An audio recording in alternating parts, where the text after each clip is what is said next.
Hello, everybody. Welcome back to Only Stupid Answers. My name is DJ Wooldridge, and we are here to talk about Lovecraft Country, Episode 3, Season 1, Episode 3, Holy Ghost. And with me, I have a very special guest, Mr. Ed Greer. Ed, say hi to the boys and girls out there. Hi, boys and girls. Today we will be talking about Negroes in the Lovecraftian horror. So for the people at home that may not be familiar with you, maybe they didn't check out the time you were on the podcast or they didn't check out the time you reviewed a Watchmen with me. Who are you? What are you up to? Where can the kids find you? Well, they can find me at Ed Greer Destroys on Twitter and Instagram. They can watch me on my YouTube channel, Reboot It, where me and three other guys, Billy Business, Producer Bill, and my man Ron Swallow, we kind of formed this weird Voltron and we reboot movies in about an hour. Love it. We rebooted Batman in an hour, Wolverine, Fantastic Four, Lord of the Rings. We've rebooted these things, these sacred texts, because we're crazy.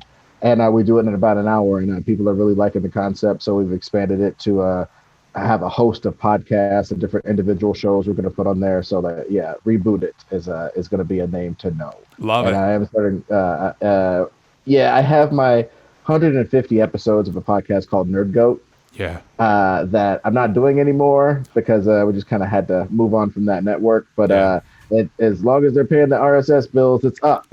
So go listen to Nerd Goat. 150 episodes strong, really great stuff. We talk to really interesting people about their favorite fictional character, their nerd greatest of all time. That's so awesome. Yeah, those are the places you can check me out. But Rebooted is the new stuff. Yeah, so go check that out. For having me on. Of course, man. Always. You're one of my favorite guests to have. I love talking about these shows with you, and I'm glad you're able to hop on for this one in particular because it's been a really interesting show to follow. But we're talking about, like I mentioned, Season 1, Episode 3, Holy Ghost, and the synopsis for that episode is as follows. Hoping to mend her relationship with her sister Ruby, Wunmi Mosaku, Letty turns a ramshackle Victorian on Chicago's north side into a boarding house, an endeavor that stokes neighborhood racism and awakens dormant spirits stuck in the house. Meanwhile, Atticus remains burdened by a guilty conscience as George's wife, Hippolyta, played by Aunjanue Ellis, presses him for the full story of what happened in Ardham. And this episode was directed by Daniel Sackheim, and was written by Misha Green, who you may recall that was the directing and writing team from last episode. And of course, Misha Green is the showrunner on the show, and it's based on the novel by Matt Ruff.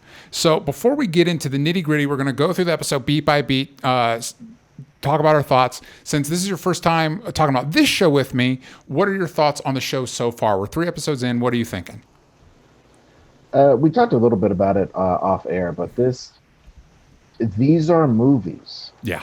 These are movies that are stripped to the bone.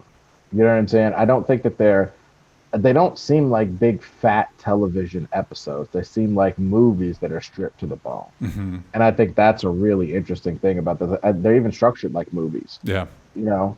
And I think that that's really interesting because I haven't really seen too much. They kind of say that the sort of Star Trekian, like, this is the message for this episode. This is the message for this other episode. Obviously, this one stretches it a little bit. The first 3 episodes are kind of like one big movie. Yeah. And I guess with this, this episode, the first 2 episodes, one big movie. This episode seems to launch us into another 2 to 3 episode movie. Overall, from the very first frame in the first episode, when he's having that dream, and you're just like, wow, this is a different thing. Yeah. This is a really different show. So from that point, there are times overall where it'll lose me for a second. I'll step out and I'll be like, this scene is dumb. They're having this conversation. This is so not natural. This is so weird. And then I remind myself I'm in this weird macabre, heightened, melodramatic horror world. Mm-hmm. And then judging it on those merits, some of these conversations are fantastic. And these moments of like, just for the longest time, a lot of Black people have wondered what we would do in these situations. And we wouldn't do this. We wouldn't do that. Mm-hmm. And this explores, like, sometimes you do the exact right thing and the situation is too horrible and too magical for all that. Yep. And I love that aspect of it because now we finally get to see, oh yeah, that would happen if the story was designed well. Yeah. That's what would happen. So I love that aspect of it. Let's get into the episode itself. We, of course, start with Letty at the funeral for Uncle George. And I think for me, something that has been tough, I've been enjoying the show, but I liked that you mentioned that sometimes the dialogue takes you out of it and then you remember that this is like a heightened pulpy world. And I felt like this was the first episode for me that really communicated that to me. And maybe it's because like each episode we jump to a different genre. The whole haunted house, there's a basement in the basement, like that whole thing. It was like, okay, we're going for it. And so I felt more in on it. And I also liked that we kind of specifically focused on Letty, and that begins here at the funeral. And then, of course, we get, if you needed another signal for what we were going for, there's that title card that was like, these people moved into this house, and then 10 days later, everybody died. You know what I mean? You're like, okay, all right, this is what we're doing. Letty, of course, bought a house with what she thinks is her inheritance. She convinces her sister Ruby to move in with her, which I loved seeing more of Ruby. I was worried we weren't going to see more of her. Very happy to see her come back. And that is where... after that, we also get a little bit of like with Uncle George's wife, Hippolyta, where she's tearing out pages from his Dracula book, which of course that's an homage to the first episode where he was comparing the Shoggoths to vampires. And you know, Dee is setting a place for George, but he's not there. You know, Atticus is leaving a cup out, like as if George is there, but of course he's not. And Atticus goes to visit his dad, Montrose, who is drunk. We've established before that he has a drinking issue. And of course, Michael Kenneth Williams plays the hell out of it because he plays the hell out of everything. And he plays drunk without talking down to it. Yeah. I really like that. Yeah. And he and Atticus get into a confrontation about lying to Hippolyta. And I think Montrose, despite being drunk, and we've established that he was abusive to Atticus in the past, I agree with his point. I was like, what are you going to do about it? You're going to tell her like wizards killed her husband and that's going to make things better? What do you think about that? In that beginning moment, we're dealing a lot with the loss of Uncle George, which I still don't know if I've forgiven the show for taking Courtney B. Vance away from me, but we'll move on. What do you think about the way all these characters are dealing with the loss of George? And how are you dealing with the loss of George? Because I'm not over it. Yeah. To me, I think he was there to let you know in a Sean Bean fashion that shit is real in the field. You know what I'm saying? Like this is not Mulder and Scully poke around every episode and always are okay because we need a new episode. Yeah. You know what I mean? It was, this is dangerous. These guys are doing dangerous stuff. Guys and gals are doing dangerous stuff. Yeah. And the secret is heavy. You know, I think shows, there's some quote that's better than what I'm about to say probably, but it's just like, I don't know. We'll have to find out. Yeah. Shows are secrets. You know what I'm saying? Yeah. Shows are secrets. That as long as you got you a good ass secret, you can keep a show going. Yeah. And so I think his death was planting an integral opening secret into the show. Yeah. Again, this episode, for those that have not figured it out already, there are going to be spoilers for this episode. Please watch the episode before you watch this discussion. Of course, we deal with ghosts. And as we were seeing ghosts, I was like, give me an Uncle George ghost. Just give me, come on, man.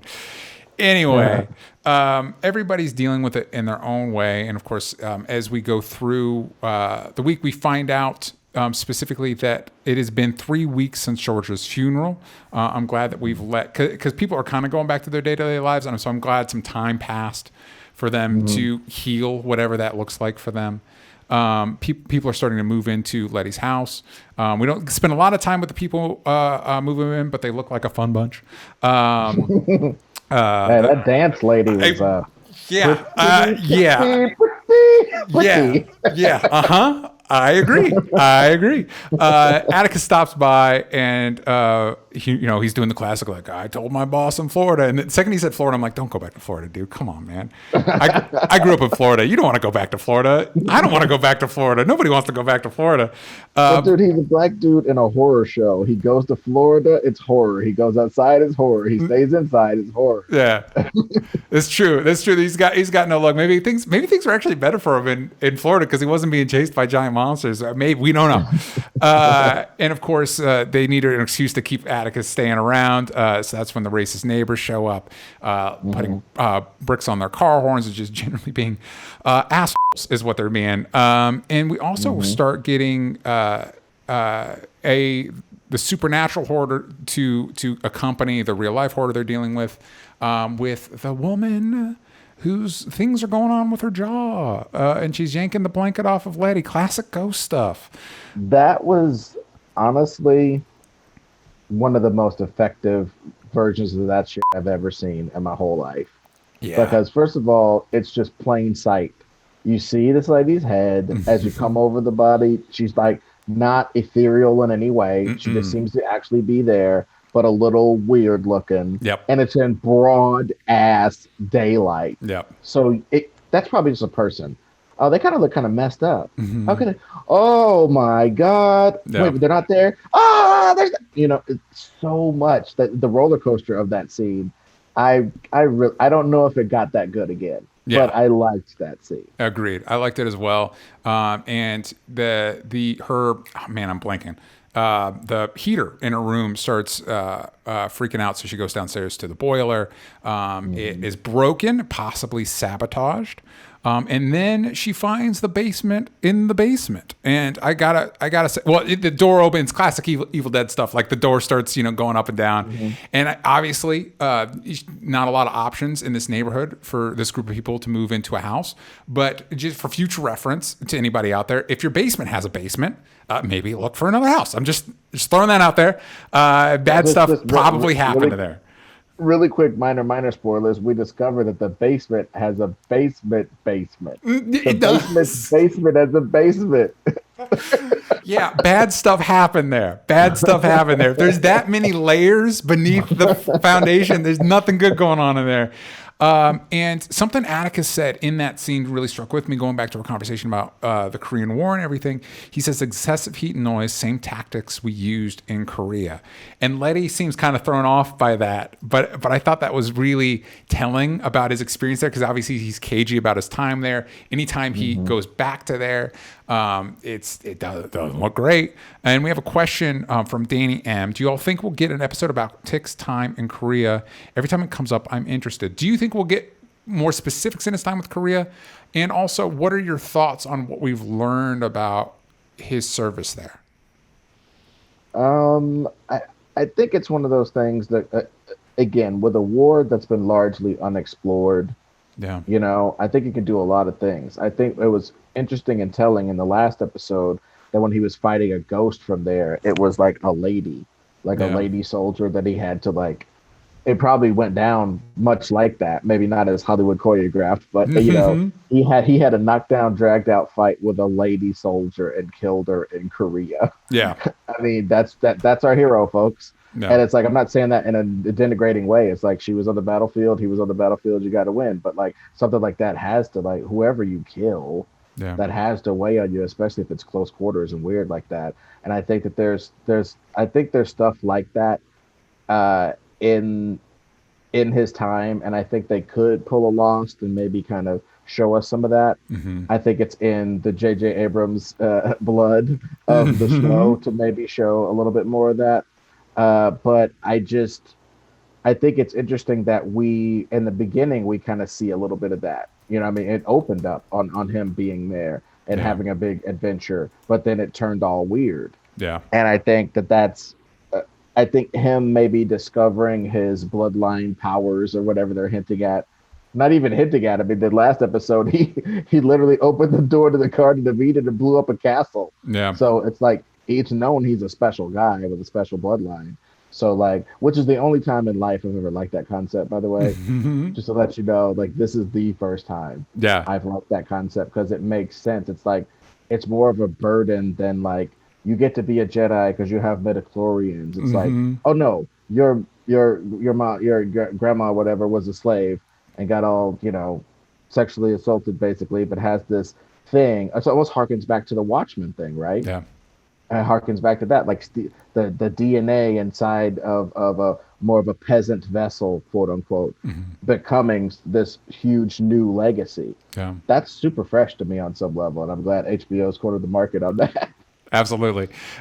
So after we get into that, Letty throws a party at her new house. It looks great. Neighbors don't seem happy about it, but we've established the neighbors are assholes. And of course, we've got kids up in the attic playing with a Ouija board, which I like to think I'm a very modern-minded person, but I don't mess with Ouija boards, and I don't think people should mess with Ouija boards. Don't go knocking on doors if you don't know who's going to answer. Is all I'm saying. Just not for me. All right, Ouija boards are not for me. And Hippolyta gets drawn into a room that I meant to look up what those things are called, but it is basically a clockwork solar system that's made of gold. And based on what we learned about the episode, I don't know what that means still. Do you have the? We don't really find out what that is. That seems like a seed that's being planted for later down the road. Yeah, because I think it's hinting at the. I mean, this whole show is really cool in that it's hinting at an order of people, black and white, heading back maybe centuries, that know the way the world actually is. Yeah. That's interesting.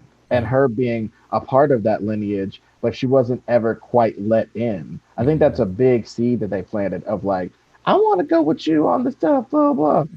Nah, baby, you can't go out here. There's monsters and people dig through the ground and stuff. Obviously, he didn't know that at the time, but like, she was just kept out of it. And because she's been kept out of it, she's been kept out of being able to actually process. It's funny, like if your husband got ate by demons, and you knew that for a fact, it'd be better than knowing that you're not getting the whole story of some other, more reasonable story of how he died, right? Yeah. She knows the reasonable story and she keeps picking at it. Yeah. I know the sheriff killed them, but she keeps picking at it because she knows there's something more to it. And the something more is representative of how she's been kept out of this special world that everybody else in the show has been, all the main characters in the show have been invited into. So I think that thread of her being like, y'all don't let me in on the magic? Well, I'll show your ass. You didn't tell me about my George? That's going to come to bear in a big way on some later, I think. As the party is going on, of course, Atticus is walking around in full uniform. Which first I was like, dude, why are you come on, man. And it's like, oh, because he wants the neighbors to see, like, okay, that makes sense. And he's clearly not loving the attention Letty is getting. And they finally go up to a bathroom. After, it must be mentioned, a creepy guy with a rod through his head is in the mirror behind Letty. And they get it on, which in the way it ends, Atticus finds blood, and she says it's because she's on her period, and he's relatively cool with it. But we find out later that is not the case. That was her first time. What did you think about my only slight quibble? Was if I was Letty, every single time I opened up a dude's pants to get down and do the dance, I would think there was a snake in there. Remember that weird thing? Yeah. The fact that she didn't have any PTSD. Yeah, especially since it's the same guy, sort of. Like, it's the same guy. Right. You know? The fact that she has no PTSD over that shows... I'm not going to be rude, but it just shows how ready she was to get down. After that, the things escalate with the neighbors. There's a burning cross in the yard, and Letty's finally had enough, and she takes a bat to the cars and takes the bricks out of the horns, which is a really gratifying scene that is of course wrought with tension because we know in this situation the deck is stacked against them. And I liked the staging of the men arm up, Letty takes out the lights in the cars. After that situation dealt with, all the guns go into Ruby's trunk. And of course, the kind of tragic end note is these people are defending their property they own. But when the cops show up, they're the ones on their knees with their hands up. And it's not the people who put a flaming cross on their yard, which of course leads to Letty in the cop car being abused / interrogated / info dumped by the monologued at by this racist cop. What did you think about starting with her finally, taking out those cars to what she learns in the police car? What did you think about all that? I mean, well, that section is, I think that is one of the major sections where you just see the seams a little bit. It's like, hey, how are we going to get this information across? You know what I'm saying? Because we have a second info dump coming where she's going to tell Atticus all this stuff from her research. But we kind of got to motivate that. So we have a pre-info dump, you know what I'm saying, Yeah. by this pretty convenient cop character. It's like, hey, I'm the cop that patrols this house. And me and my friends are going to, what? Like how many cops kind of know that we need to take a special ride to this special house to pick up this special black lady to interrogate her about this, my special friend that I used to have that did experiments in the house. Like, it just seems, it's almost like Batman Begins, right? It's like, wait, 89 ninjas know that Bruce Wayne is Batman right off the bat? What? So like, there's a little bit extreme credulity, as they say, a little bit in that section. But I do like the emphasis on the rough ride because again, it shows that those practices weren't invented, recently. Yeah. That type of stuff. I didn't lay a hand on them. Yeah. That type of stuff has been going back a long time, and I'm glad that they kind of showed a bit of it in that interrogation scene. So after that, of course, like you said, the info dump leading to the info dump, Letty takes, she doesn't have a wall with string, which is good, but she does have a table with a bunch of news clipping. Before even that, I'm jumping ahead because she goes back in her pictures in the base. For me, this was the scene where I was like, I don't know. She sees marks when the dark light room is on. Dark room light, thank you, is on. She starts seeing lines and she puts it together and it makes a face. And then the face comes out of the pictures and yells at her to leave the house. Fine. And that is what sends her finding out that there was an evil scientist doing experiments on black people in his basement, and this cop was involved. And she finds all the people, which is important, that she's able to identify all the people that were down there. And so we find out it's Winthrop Manor. And I think the scientist's name was Hiram Epstein. That he was doing stuff. So she talks to Atticus about this, and this is where we find out that it was her first time. And I was actually kind of surprised they didn't spend more time on that part of it. Like, you find out the girl you're with, it was her first time. Like, I feel like there'd be more of a conversation. That's all I'm saying. But I guess if you've got ghosts or demons or whatever in your house, you gotta priorities, right? So then they take in my notes I labeled her as exorcist with quotations, an exorcist lady. Yeah. Where she sacrifices a goat on the yard, and they get a lot of mileage this episode about like the shot of the white neighbors looking out the window as they pull a goat up. Like, I don't know how I feel about this. Well, I mean, I kind of liked the, if you're going to have something, how can I say this? I don't want to say ethnocentric, but I'm just saying they didn't call a Catholic priest is all I'm saying. They called the so-called juju lady or the hoodoo lady or the voodoo lady or whatever you want to say. They called that lady. And I think that was just, I mean, like I said, I know a lot of times people get their panties in a bunch about so-called identity politics in media. They're kind of mad that there's the normalcy of everybody looking a certain way, and we don't have to really learn about all these cultures, or it isn't so pointed when we see this type of stuff. But like, there's so many people who are so happy to be like, it's the hoodoo lady. I bet you she got some bones. She's gonna shake them out and do a message now. But now she got to kill the goat. Just put it. Oh yeah, I'm not helping the forehead. Yup.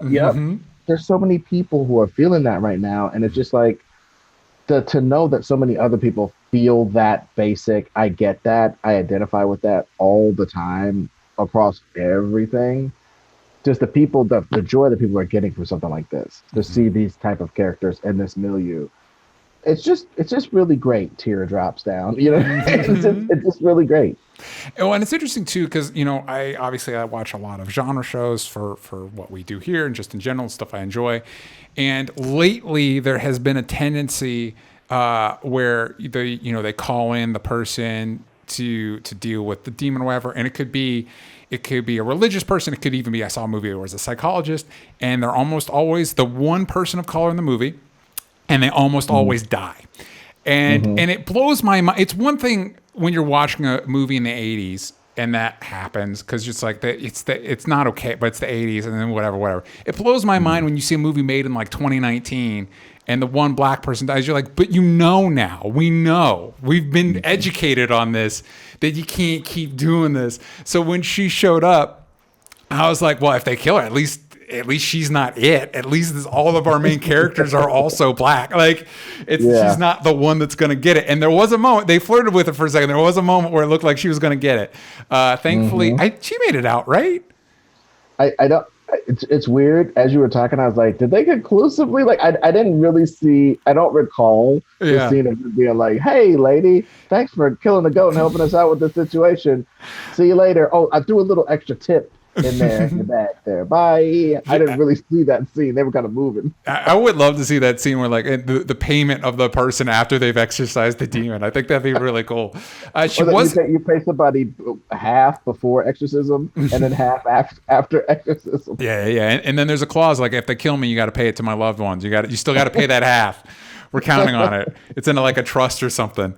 So as they're doing the exorcism, some of the white neighbors bust into the house, which was great because in this moment we get some of the most batshit horror stuff the show has done yet. Specifically, I've got to mention basketball player with a baby head. That one got me. I'm like, oh no.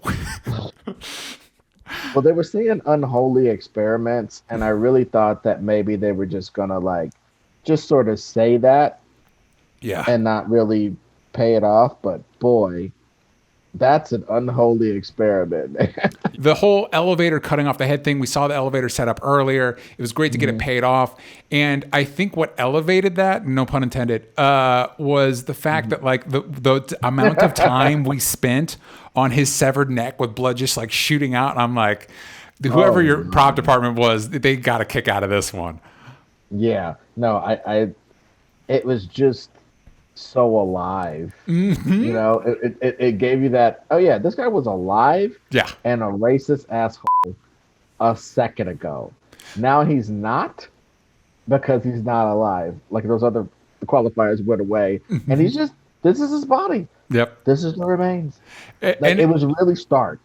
And it's cool too with a genre thing like this because if this was a docudrama or whatever, there's no way you'd get the cathartic payoff to what they've been going through in that neighborhood without this. Like, you know what I mean? Like, it's just, and so this is one of the cool things about genre entertainment is kind of giving justice in a story where if it were more realistic, there would be none.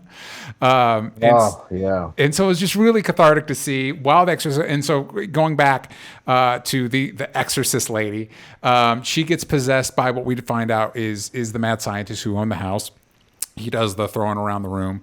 And then, and I think this is where you and I get tripped up because then she possesses Atticus and we don't really know what happens to her. But the ghost possesses Atticus. And I thought it was really cool. Again, this was a really great Letty episode. Props to Journey Smollett, who's great in everything. I loved her in Birds of Prey. I love her in the show. And I'm glad we got a chance to spend some time with her. Here, she calls out the names of the people, the 9 bodies that the scientist left behind. And together they, specifically what stood out, together they banish the evil mad scientist ghost and their bodies heal, their spiritual forms heal to what they were meant to be. And I liked the touch of her learning who these people were and having that matter to overcoming the evil in the house. That in genre fiction and magic and stuff like that, the naming of a thing, the person's name, and we even got that in episode 2. The whole stupid story about like Adam named him, and that's why Adam is the most important. Like knowing these people's names, humanizing them, and uniting with them to overcome this ghost. I thought it was really cool. Well, yeah, and it's and like I said, it's one of these things where There's somebody going, oh, what a stupid metaphor for all the people who have been victims of police violence. Yeah, Mm-hmm. yeah, it's a metaphor, but it's only stupid because you're mad that it's such an easy jump to make. You know what I mean? You're mad that's such an easy connection that in real life, the more you say these people's names, the more you understand who these people are and that they were real people. Mm-hmm. And that no matter what they did before XYZ happened to them at the hands of cops or militia members, Mm-hmm. as it were, Yeah. that these were real people. Mm-hmm. There is a definite real world magical power to knowing these people's names, Mm-hmm. so that you can, when people ask you, well, so who gets killed by cops? These people, Mm-hmm. white, black, and other, Mm-hmm. all dead because of whack policing and stuff. And knowing that gives us the power to actually tell people these are the real numbers. Let's try to take these real numbers down. If they're just amorphous and there's no footage and there's no nothing, then there's no like these are real numbers. Mm-hmm. You know, a lot of assholes like to come at you with facts from the Justice Department all the time when you start battling online. Well, look at the disproportionate numbers, Mm-hmm. learn the names, and take some action. So Mm-hmm. yeah, I like that we can get some of that in fiction. Mm-hmm. And it is a really meaningful scene. It was a really cool scene for Letty as well because she has a confrontation with her sister Ruby where Ruby calls her out for being selfish. It's when Letty reveals that what she thinks is it's her mom's inheritance that she got. She never liked the mom and she didn't go to the funeral. And I specifically pointed out one line in my notes. I put out one line from Ruby. I thought you were a fuck up, but it turns out you're just fucked up, which really got me. Like I'm not even involved in this fight, and I was like, oh, it hurts. Oh. And so it's a moment of Letty proving that while she's not perfect, she's not as selfish as maybe Ruby painted her as. And so it's a cool moment and it helps save the day. And we flash forward in time and she's being talked to by a black reporter about and now the house really is, before it was just her friends kind of staying there. Now it really is low-income housing for people in that community, for people of black people in that community. They do kind of the classic horror thing where they're in the elevator, they get out, and then the elevator keeps going down past that basement, past the basement's basement, into what you were talking about, the basement's basement, the tunnel where we have the dead white bodies and the dead bodies of what I assumed were the people that had been experimented on. And of course, not only is there a tunnel that keeps going, but as it goes down, we actually see runes on the wall like the one that were at the Braithwaite's house in episode 2. We have a question here about that. Kevin asks, any ideas as to what the tunnel was at the very bottom of the house, and where do you all think it leads to? I don't think. I think it leads to more plot lines. That would be my pithy answer to that. Yeah, I think you're right. I think you're right. Yeah, and it kind of does. I in my notes I was like, the runes, and we actually get an answer to that pretty quickly because Atticus is back in town, and he sees Christina Braithwaite, played by Abby Lee. Nailed it. So he goes and confronts her, and I like that he doesn't mess around. He's not like, well, maybe she's not. No, he immediately pulls a gun on her, and it's like, I don't want you messing with my friends and family. But he's unable, for whatever, some magic, unable to pull the trigger, and she's able to finish monologuing to him. And she reveals that she goes in and maybe you can help me unpack this a little bit. I guess with the Sons of Adam, with the magic from the book that they took, you basically get like one spell per person. Her dad was invulnerability, which now that I think about it, I don't know if that makes sense because they did take his liver out to feed everybody. Maybe he'd already turned it off. Anyway, it was invulnerability. And so she is trying to get the pages back. Turns out the evil scientist guy had stolen them, or Winthrop, the person that had founded the house, one of those people, stole the pages. She wants all the pages because she's like, imagine the power. And I liked it because even though I I was cool with the episode being kind of standalone. I do like that it does tie back to, because, you know, even though it is, we talked about it a little bit, it's heightened and pulpy. It's like, wait, you're dealing with a whole other magic thing while you're doing, no, it's all kind of connected. Yeah. Where do you think, actually, we might have a question about this. Hold on. Ulysses Campbell. How deep do you think the Sons of Adam go? George mentions that they were lodges all over, but are there different factions like the Winthrop House, dude? How far do you think this goes, and where do you think this is leading us in future episodes? Well, I think it's kind of, and this is just me being really simplistic, but I think these houses could be very much like those houses in Blade for the vampires. Great reference. So, like, Love it. you know what I mean? Yeah. So like that house was kind of imperious, you know, dorks who live in a big mansion. Maybe the next one they find is going to be in a military complex. Maybe the next one they find will be in a skyscraper. That's the like this weird gothic looking skyscraper. Like when you look at it, like you realize all the rest of them are glass and steel, but this one is made out of like vines and iron. Like how the hell did nobody notice this weird, you know, obelisk building? And then that'll be the place that holds the you know, the city folk kind of monsters like this. Because that's another thing we see, like it's a lot of agrarian stuff or a lot of rural wealthy stuff, but like where are the city demons? I think that's what we're going to start exploring in some of the rest of this, is like the city demons. Yeah. I keep making air quotes and my fingers. Yeah. Because we don't know yet. It's like city demons, whatever they're going to be.